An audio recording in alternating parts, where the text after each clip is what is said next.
বাংলা বিনোদন জগতে নেমে এলো শোকের ছায়া। প্রয়াত হলেন বর্ষিয়ান অভিনেত্রী ভদ্রা বসু। শুক্রবার রাতে প্রয়াত হন তিনি। মৃত্যুকালে তাঁর বয়স হয়েছিল ৬৫ বছর। বেশ কিছুদিন ধরেই শারীরিক অসুস্থতায় ভুগছিলেন তিনি। চিকিৎসকদের বহু প্রচেষ্টা সত্ত্বেও আর ফিরিয়ে আনা গেল না তাঁকে। প্রখ্যাত নাট্য পরিচালক অসিত বসুর স্ত্রী ভদ্রা বসু বাংলা থিয়েটার ও চলচ্চিত্র জগতের এক চেনা নাম। দীর্ঘ মঞ্চ জীবনে অভিনয় ও পরিচালনায় বৃহৎ পরিসরে কাজ করেছেন তিনি।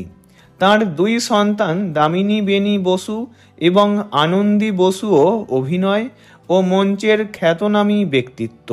সারাক্ষণ কাজের মধ্যে থাকতেই ভালোবাসতেন তিনি, কিন্তু কালীপুজোর পর শরীর আর সঙ্গ দিচ্ছিল না। বিভিন্ন শারীরিক অসুস্থতায় ভুগছিলেন তিনি। ভদ্রা বসুর মেয়ে দামিনী বেনী বসু জানান, প্রাথমিকভাবে তাঁর গলস্টোন শনাক্ত হয়েছিল, কিন্তু রক্তচাপ অত্যন্ত বেশি থাকায় তাঁর গলস্টোন সার্জারি করা যাবে না বলে জানিয়েছিলেন ডাক্তাররা। একই সঙ্গে কার্ডিওলজিস্টের পরামর্শ নেওয়ার কথা বলা হয়। চলতে থাকে ওষুধ। কিন্তু এরই মধ্যে ঘরের ভিতর পড়ে যান অভিনেত্রী। মস্তিষ্কে একাধিক আঘাত পাওয়ায় তাঁর রক্তক্ষরণ হয়েছিল। দামিনী বেনী বসুর কথায়, গলস্টোন প্রথম শনাক্ত হয়েছিল ঠিকই, কিন্তু ততক্ষণে শরীরে হয়তো আরও অনেক জটিলতা আরম্ভ হয়ে গিয়েছিল।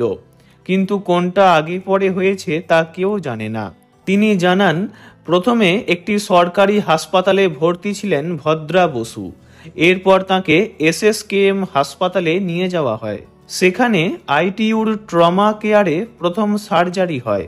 এর কয়েকদিনের মধ্যে বাঙুর ইনস্টিটিউট অফ নিউরোসায়েন্সে অত্যন্ত জটিল অস্ত্রোপচার হয় তাঁর, কিন্তু বারবার ইনফেকশন ছড়িয়ে পড়ছিল।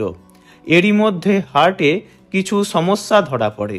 গত দুদিন কিডনির সমস্যাও ধরা পড়ায় চিকিৎসকেরা ডায়ালিসিস করার কথাও ভেবেছিলেন। কন্যা দামিনী জানিয়েছেন, শুক্রবার রাতে তাঁর কার্ডিয়াক অ্যারেস্ট হয়। অনেক চেষ্টা করেও চিকিৎসায় সাড়া দিচ্ছিলেন না এই অভিনেত্রী ও নাট্য পরিচালক। রাত 12টা নাগাদ সেখানেই তিনি প্রয়াত হন। শনিবার সকালে নিমতলা ঘাটে ভদ্রা বসুর অন্তিম ক্রিয়া সম্পন্ন হয়। তাঁর প্রয়াণে শোকাহত টলিপাড়ার বহু তারকা। পরপারে যেখানেই থাকুন ভালো থাকুন ভদ্রা বসু। ওনার বিদেহী আত্মার চির শান্তি কামনা করি। ভিডিওটি এইটুকুই।